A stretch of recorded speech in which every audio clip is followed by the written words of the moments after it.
저는 방금 소개받은 한국장애인개발원에서 정책 연구를 하고 있고요. 뭐 다 아시겠지만 이런 척추 장애인에 한해서 보시면 역시 최중증 장애인의 활동 지원 서비스 매칭이 어렵다.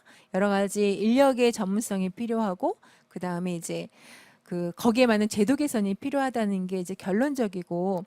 그럼에도 불구하고 계속 20대와 21대 이명수 의원께서도 이번에 개정 법의를 하셨는데 좀 더 이제 사각지대가 있는 중증 장애인의 활동 지원 서비스를 개선할 수 있는 이제 법안 발의가 계속됩니다. 이제 법안 발의를 저희가 좀 진지하게 고민해야 할 때가 되지 않았나 이제 싶기도 하고요. 그래서 지금까지 말씀드린 거로 조금 더 마무리하는 발언으로 이제 정책 지원을 5가지 정도를 제가 잡아봤는데, 첫 번째는 아까 저희 우리 회장님께서 말씀하셨지만 외국에서도 그렇고 이제는 그냥 하나의 종류로 40시간 받는 활동 지원사로 이렇게 다양한 욕구와 특성이 다른 장애인들을 모두 지원하기는 어렵다. 대표적인 게 우리 척수장애인 같은 경우 있을 거고요. 그다음에 이제 약간 도전적인 행동을 하고 있는 자폐성 장애인 같은 최중증 발달 장애도 굉장히 어렵습니다. 지금 활동 지원 서비스가 지원하기에는. 그래서 활동 지원 서비스도 장애 유형별 욕구에 맞춰서 전문적인 인력이 추가로 지금 양성가정 다음으로 차별화되면서 단계적으로 심화된 교육체가 필요하다라는 걸 말씀드릴 수 있습니다. 대표적으로 그리고 척수장애인 협회에서 요구하셔서 활동지원사 멜라톤 보수교육이 지금 운영되고 있지만 이 교육도 잘 운영할 수 있는 교육기관도 많지 않아서 잘 조금 됐으면 좋겠다라는 생각이 됩니다. 이런 식으로 척수장애인의 특성에 맞는 교육과정도 개발되고 그것도 보수과정을 반드시 또 많이 확대될 필요가 있다라고 이제 보여지고요. 두 번째는 이제 가장 아까도 이제 몇 번 반복해서 말씀드렸지만 역시 이제 활동지원사는 급여를 받아야지 하는 노동자이기 때문에 쉬운 일이나 똑같은 업무 하지 똑같은 돈으로 더 어렵고 힘들고 위험부담금 있는 이용자한테는 안 가는 거 너무나 당연하다고 생각을 합니다. 그래서 반드시 서비스가 차등수가 돼야 된다고 보고요. 그래서 제가 요 이제 24시간 지원하면서도 논의를 했었고, 정말 활동 지원 이 서비스의 난이도와 직무를 반영한 수가 체계를 개선하려고 했지만 사실 굉장히 현실상 어렵습니다. 또 행위별 수가 제도도 사실 말같이 쉽진 않고요. 그래서 간단하게 제안을 드리면 요양보호사처럼 실제로 의료적인 케어가 있는 분은 굉장히 단가가 우리 한 2배 정도가 있습니다. 특별히 의료적인 케어가 필요하신 분은 단가를 좀 이렇게 딱 60분 얼마 이렇게 급여체를 하던가. 그리고 아까 이제 일본 같은 경우는 1.5배 이상이긴 한데 차등수가를 가산수가를 인정받기도 사실 쉽진 않고요. 척수장애나 호흡기장애나 근육장애인들이 대상이 되지만 그렇게 많지는 않습니다. 2,000명, 3,000명 뿐이 안 돼요. 대상이 되기도 어렵고 그 단가도 진짜 현재 1,500원에서 조금 더 저희가 그래 한 2배 3,000원 정도 이상의 현실화가 필요하지 않을까 싶기도 하고요. 그럴 때 특수한 욕구가 있는 장애할 때 모든 8시간을 다 이렇게 준다, 이건 좀 더는 또 아닌 것 같아요. 하루에 특별 서비스 제공 기간을 조금 더 일정한 시간 이하로 적용하고 그 단가는 특별히 이제 신변 처리 기간 시간 2시간 정도는 이렇게 한 2배 이상의 차등수가가 도입됐으면 어땠을까 이런 좀 생각을 해봤습니다. 특히 이제 어떤 분을 차등수가 대상이 될까 할 때 아까 한 분 한 분 다 어렵고 뭐 지금의 그 종합조사로는 좀 어려운 부분이 있어서 제가 그때 한 10가지 항목 중에 이제 외국에서도 이렇게 하더라고요. 이 중에 한 3가지 이상이면 이런 특별한 지원이 필요한 사람이다. 간단하게 점수로 하는 것보다는 배뇨 도움이 있거나 욕창을 저희가 좀 하거나 관장이 필요하거나 이런 특별한 뭐 인공호흡기를 착용하거나 이런 식으로 해서 한 10가지의 가장 특별한 요구가 있는 항목을 마련하고 거기에 뭐 3개, 4개 정도 이상이 되는 분은 아까 가산수가의 대상으로 선정하고 그분들한테 하루에 한 2시간씩 아까 2배 정도의 차등수가가 지원되면 어떨까 이런 생각을 해봤고요. 이런 부분들은 아마 추후에 전문가들이나 연구자 학계나 현장 분들한테 추가로 논의가 필요할 거라고 보입니다. 3번째입니다. 가족급여, 저는 개인적으로는 외국도 아까 지금 실시하고 있는 나라도 있고 지금 아직 하지 않는 나라도 있습니다. 제가 반반씩 소개드렸죠. 여러 가지 이유가 있어서 그렇다고 봅니다.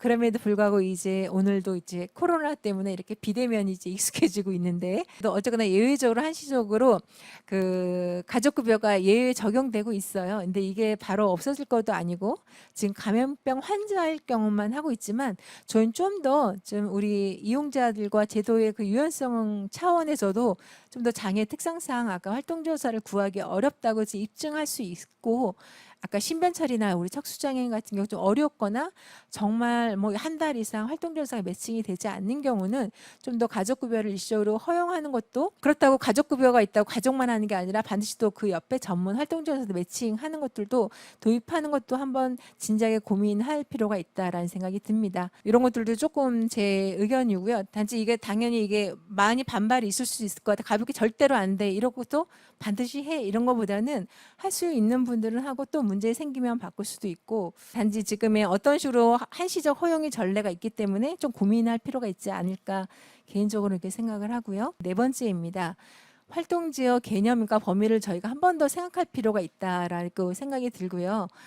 서두에서도 제가 이제 10년 전에 활동지원 서비스의 역사를 말씀드렸지만 활동지원 서비스가 이제 왜 어떻게 생겨났는지 우리 여기 있는 분들은 다 아실 것 같아요. 활동지원은 장애인의 자립생활을 지원하기 위한 거고 일상생활을 지원하거나 또 일부의 정말 미국 같은 경우는 정말 학업이나 직장을 하는 경우에만 활동지원사를 실시하고 있거든요. 그래서 활동지원을 정말 어디까지 범위를 해야 되는지 올해 이제 10년이 되는 이 시점에서 저희가 다시 한번 재검토가 필요할 거라고 봅니다. 특히 이제 저는 사지마비나 우리 척수장애인도 그렇고 아니면 아까 이제 정말 의료적 지원이 24시간 필요하신 분은 지금의 활동지원사만으로 저는 다 24시간을 케어하는 것은 한계가 반드시 존재할 거라고 생각을 합니다. 예, 그런 분은 의료 간병인이 필요할 수도 있을 거고 간호사의 처치가 필요할 수도 있고 또 우리 척수장애인 같은 발달 재활 서비스도 필요할 수 있어서 20시간의 지원을 활동지원사만으로 대체하는 거는 조금 더 우리가 다시 한번 생각해 봐야 된다고 생각합니다. 결론적으로 제가 이 자료를 준비하면서 가장 좋은 게 얼마나 지금의 척수장애인 중증장애인이 활동지원사가 사실 이 신청을 했는데 이용을 못했다라는 이용률이 딱 나오면 너무나 좋은 데이터로 저도 말하고 싶은데 정말 활동지원사가 매칭이 안 돼서 안 된다라는 것을 실제로 한번 조사를 통해서 정말 어렵다 이런 거를 보여주는 실제적인 경험적인 데이터나 실태조사가 필요하지 않을까라고 이제 생각이 됩니다. 마지막으로는 조금 이제 요즘 정책 중에서 이제 아까 활동지원의 개념이랑 범위를 제가 조금 더 고민해 보자라고 얘기했던 것은 올해 이제 문재인 정권에서 이제 커뮤니티 케어 정책을 얘기하면서 지역사회 통합 정책, 돌봄 정책을 지금 얘기하고 있죠. 지금 10개의 지자체가 선도 사업을 하고 있는데 그중에 이제 대표로 제가 강주광역시 서구의 그 선도 사업 실행 계획서의 모델을 가져왔습니다. 좀 잘하기도 하고요. 제가 한눈에 딱 보기 좋으실 것 같아요. 그리고 광주광역시 서구에서 직접 통합돌봄 사업을 운영하면서 통합돌봄이 필요하신 분들한테 아까 이제 밑에 그림이 색깔별로 있지만 주거라던가 보건의료라던가 일상생활 지원이라던가 요양돌봄 또 이런 것들을 그 안에서 이제 다 통합돌봄에서 필요하신 분들을 연계해주고 있거든요. 활동지원사가 필요한 건지 아니면 진짜 이분이 보조기구로도 대처할 수 있는 부분들이 있는지 또 이분은 정말 방문 재활 서비스가 필요한지를 그 안에서 판단해서 그 지역에 있는 자원으로 다 연결해서 하는 것들도 저희가 활동지원 서비스만이 아니라 지역사회 통합돌봄 정책과도 연계해서 저희가 생각해 볼 필요가 있다. 제가 크게는 이 오늘의 풍요성의 빌고는 해결할 수 있는 방안의 5가지를 말씀드렸고 또 이 부분도 꼭 말씀드리고 싶어서 기타라는 항목에 넣었는데요.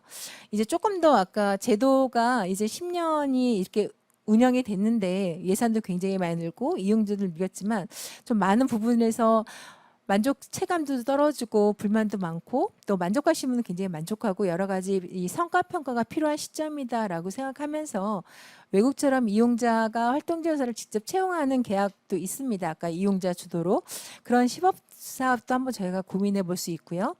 또 정말 최중증 장애인 같은 경우는 그런 활동지원사가 아니면 개인 예산대로 지금 장애인이 굉장히 논의되고 있는데 일부 이런 검토도 저희가 할 수도 있을 것 같습니다.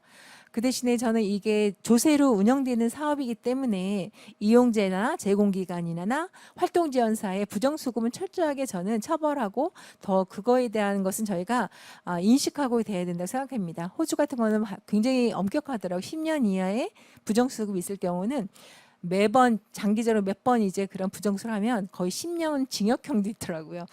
그래서 이런 부정수급에 대한 처벌도 굉장히 강화해서 이게 정말 굉장히 엄격한 되게 중요한 소중한 제도이 됐고 사업이다라는 것이 전국적으로 좀 인식됐으면 좋겠고 마지막에는 아까 그 가족급여 산정 방식에서 인정조사는 제가 그냥 이렇게 됐으면 좋겠지만 인정조사에서 지금의 1급보다 더 이런 체중증, 특별한 요구가 있는 분들은 따로 조사할 수 있는 항목도 적용될 필요가 있다. 그리고 이제 마지막으로는 아까 왜 이런 체중증 장애인이 매칭이 안 되는지 어떤 어려움인지를 조사를 통해서 저희가 실태 조사를 파악하고 이런 성과 평가를 실시하고 앞으로의 그 향후 5년, 10년의 제도를 다시 설계할 때가 됐다라고 봅니다. 네.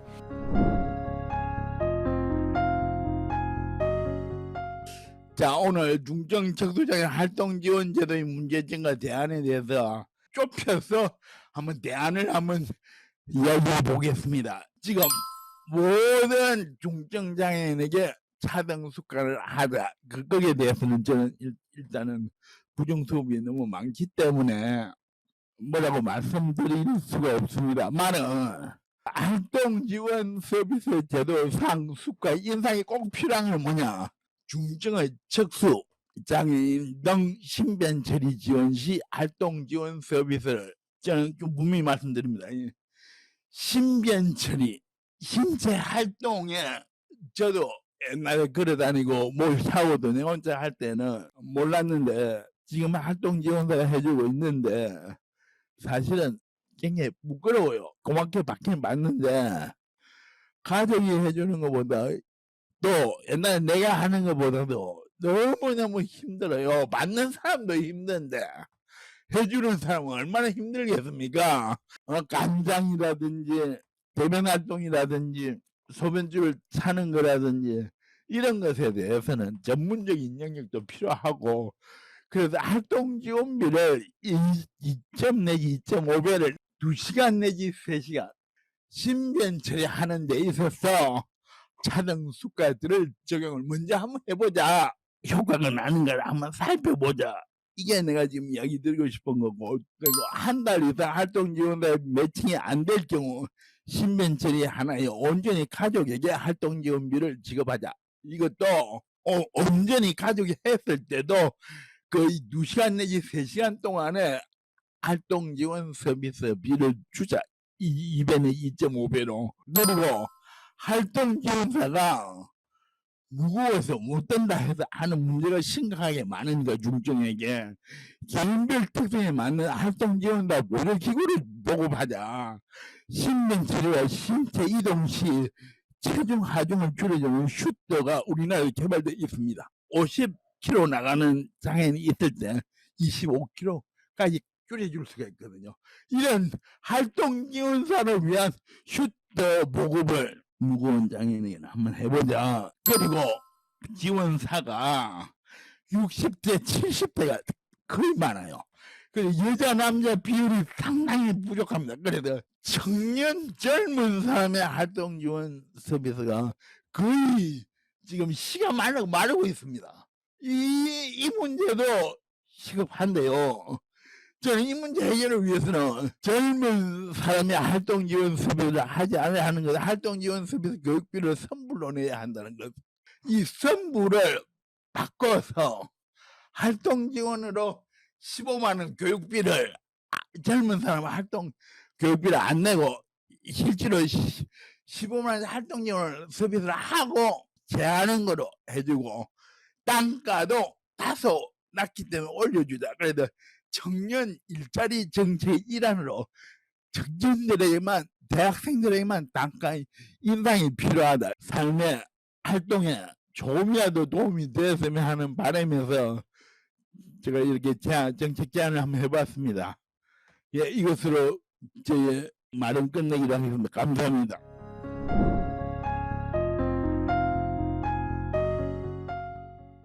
네, 안녕하세요. 서울시 사회서비스원 노원종합재가센터에서 근무하고 있는 최준배입니다.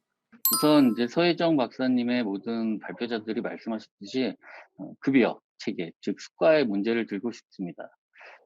같은 돌봄 서비스의 양대축이라고 할 수 있는 요양 서비스 같은 경우는 3시간 기준으로 시간당 2,000원 정도가 활동정사보다 높은 것을 알 수 있습니다. 이를 메꾸기 위해서 현재 활동지원기관에 일자리 안정자금으로 지원하고 있습니다만 이것은 이제 한시적인 부분이고요. 좀 더 실제 수가를 높여줌으로써 안정적 운영이 되도록 지원해야 할 것 같습니다.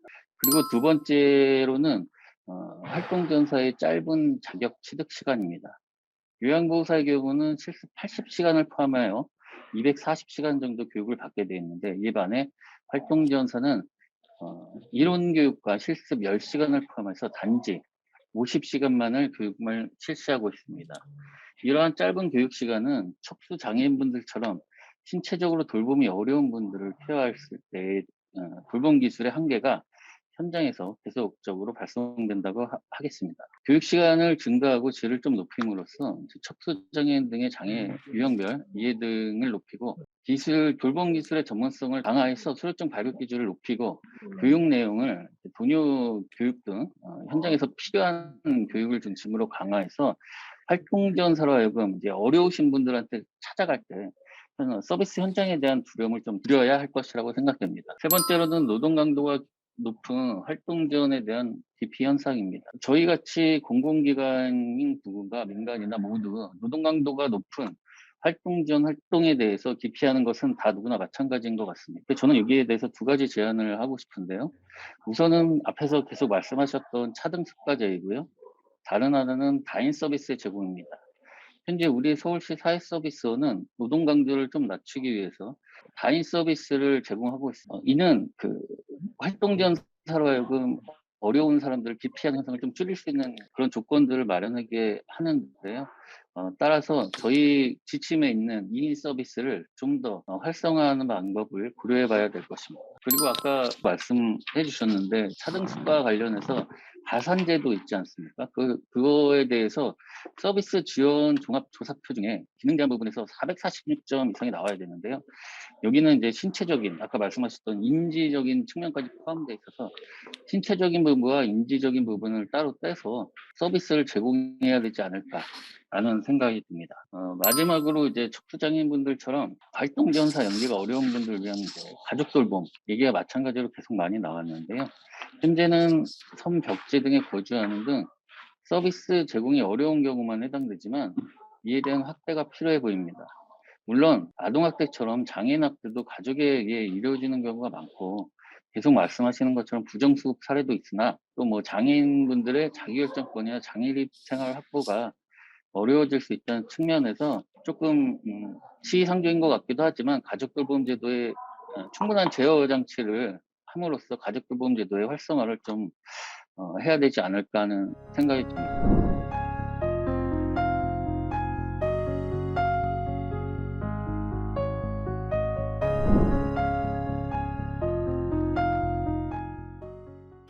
자, 신경성 장 이게 뭐냐 보면은 중추신경계 질환이나 손상, 우리의 경우에는 이제 척수 손상으로 인한 거겠죠. 그거로 인해서 정상적인 감각 그리고 장의 운동 이런 것들의 조절이 소실돼서 결국 문제가 된 것이 대장이거든요. 소장 뭐 다른 부분이 아니고 대장에서 기능에 장애가 생기는 것들인데 이로 인해서 뭐 변비, 실변, 배변의 어려움 등 다양한 것들이 생기게 되겠죠.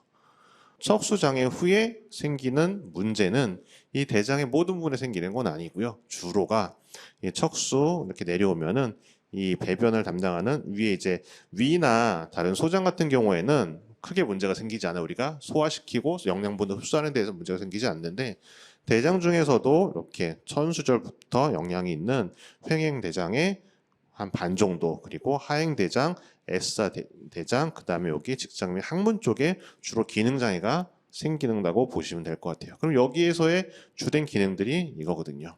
변의 저장과 배설. 여기에 이제 문제가 생기니까 저희가 항상 겪는 배변에 문제가 생기는 것 같아요. 저는 이제 17년 정도 됐고 척수장애를 진료하는 의사이자 척수장애인으로서 가장 힘든 문제가 뭐라냐고 딱 물어보면은 사실 배뇨장애 해결이 그렇게 어렵지는 않은 것 같아요. 요즘 약도 많이 좋아지고. 근데 시간이 지나면 지날수록 이제 배변장애에 대한 문제가 아마 생활하시는데 또 저희가 생활하는데 가장 큰 힘든 문제가 되는 것 같아요.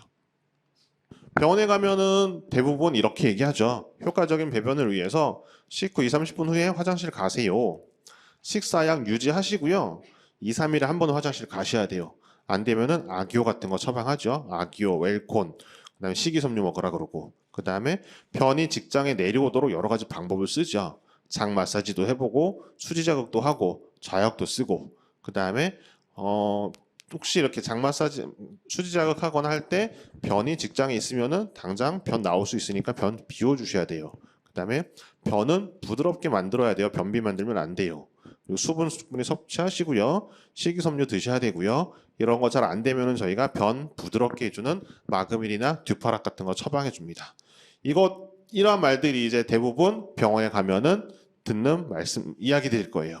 근데 이게 사실 병 관리하는 데 있어서 사실 신경성 그 방광은 사실 약 처방하고 검사하고 하면은 굉장히 답들이 이렇게 딱딱딱 나오는데 배변은 사실 너무 어려워요. 저조차도. 그리고 대부분의 배변을 이렇게 척수장애인들 배변을 관리해 주는 데 있어서 명확한 답을 드리기가 사실 쉽지는 않아요. 사람마다 굉장히 생활 패턴도 다르고요. 시기도 다르고 그다음에 이런 것들을 지키는 게 쉽지 않거든요. 사실 뭐 식후 20-30분 후에 화장실 가고 그다음에 뭐 우리가 저녁 시간에 화장실 가고 규칙적으로 2-3일마다 보고 근데 사회생활하는 사람들이 어떤 여러 가지 뭐 직장에 이벤트들이 있다. 그러면은 나 오늘 화장실 가야 되는데 못 갔어. 그 프로그램이 한번 깨지는 거죠. 이런 여러 가지 이유 때문에 사실 관리하기가 쉽진 않은 것 같아요. 하지만 기본적으로 지금 보여드리는 건 이런 것들이 기본적인 배변 관리에 지켜줘야 될 것들이기 때문에 한번 설명을 드리고요. 자, 그래서 이런 것들이면 저희가 배변을 해야 되는데 목표는 뭐냐? 아마 이제 뒤에 내용이랑 조금 겹치는 것들이 있을 텐데요. 제가 그런 것들은 가능한 좀 줄여서 설명하고 넘어갈게요.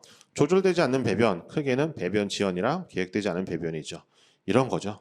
배변 지연, 화장실 가니까 우리가 보통 제때 변이 안 나오니까 화장실에서 보통 1시간 이상은 기본적으로 있고 2-3시간 동안 배변을 하는 경우들이 흔하죠. 이렇게 배변 지연 문제가 되는 거죠. 그 다음에 계획되지 않는 배변, 변이 나오지 말아야 할 때 나와버리는 거죠. 이렇게 출근해야 되는데 외출해야 되는데 혹은 외출 나가서 갑자기 변이 나와서 낭패를 당하는 경우들이 있죠. 이런 것들을 막고자 하는 거고요. 그 다음에 뒤에 설명해 주실 여러 가지 합병증들 예방하려고 하는 거고 효과적인 배변 방법을 갖다가 갖게 하는 것들이 관리 목표가 되는 것 같아요. 그로 인해서 여러 가지 얘기하는데요.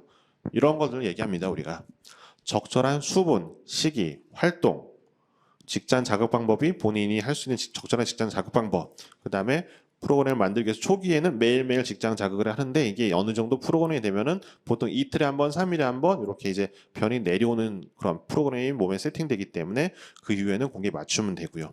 이상적인 스케줄, 자세, 보조 기술, 그다음에 약물을 그래도 안 되면은 약물을 쓰는 거예요.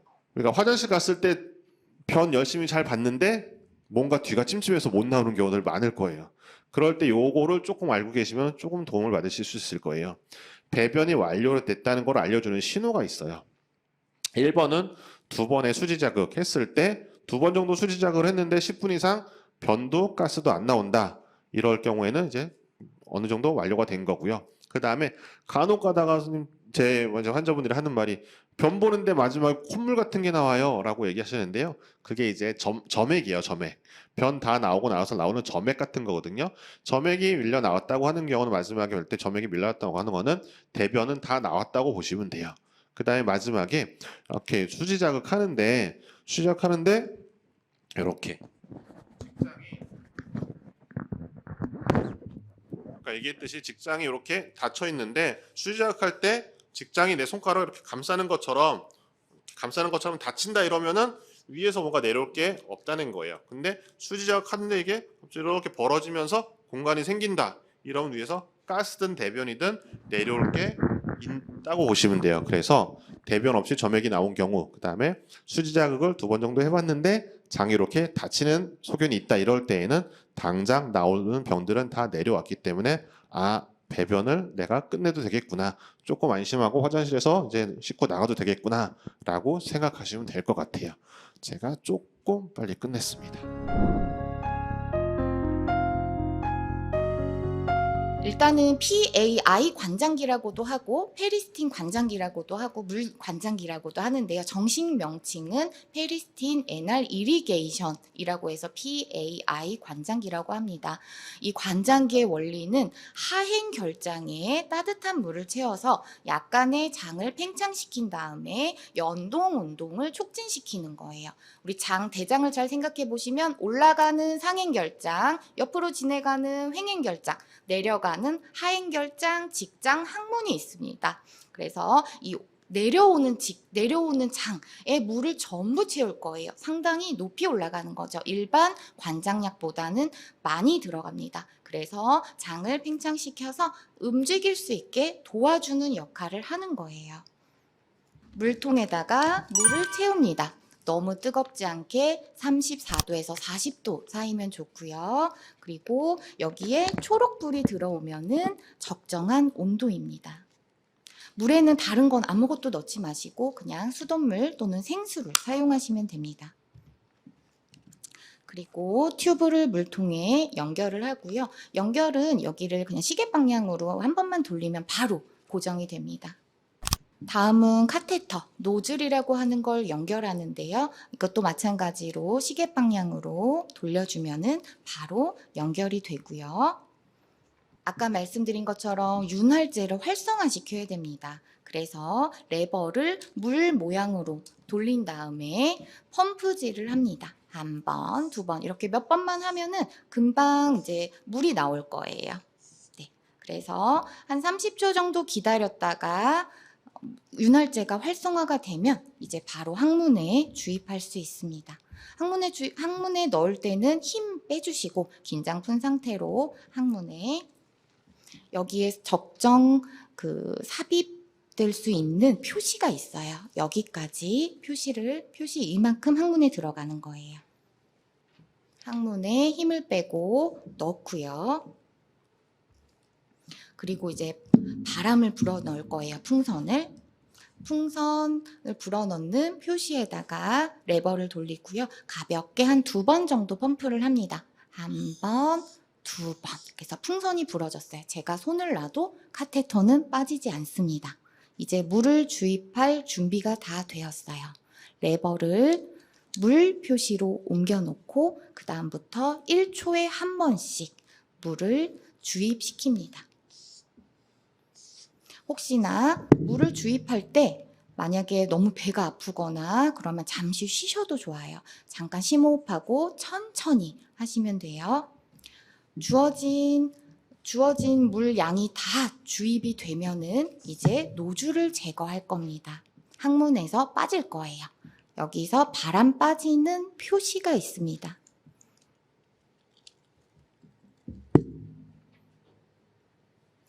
자, 바람이 다 빠졌고 항문에서도 빠졌다고 보시면 되고요. 이제 변기에 앉아서 장 비우기를 하는데요. 힘을 줄 수 있으면은 배에다가 힘을 좀 주셔서 대변을 보는 것처럼 하시고, 만약에 대변이 잘 나오지 않는다 싶으면은 상체를 좀 움직여 주시고 배 마사지 하시고 기침을 해도 좋아요. 약간의 복압이 들어가기 때문에 기침을 해서 대변을 보시도록 하시고요. 시간은 한 30분 정도 소요됩니다. 아까 말씀드린 대로 이거는 이렇게 다 분리를 해서 건조 1시간 동안 걸어 놓으면 되고요.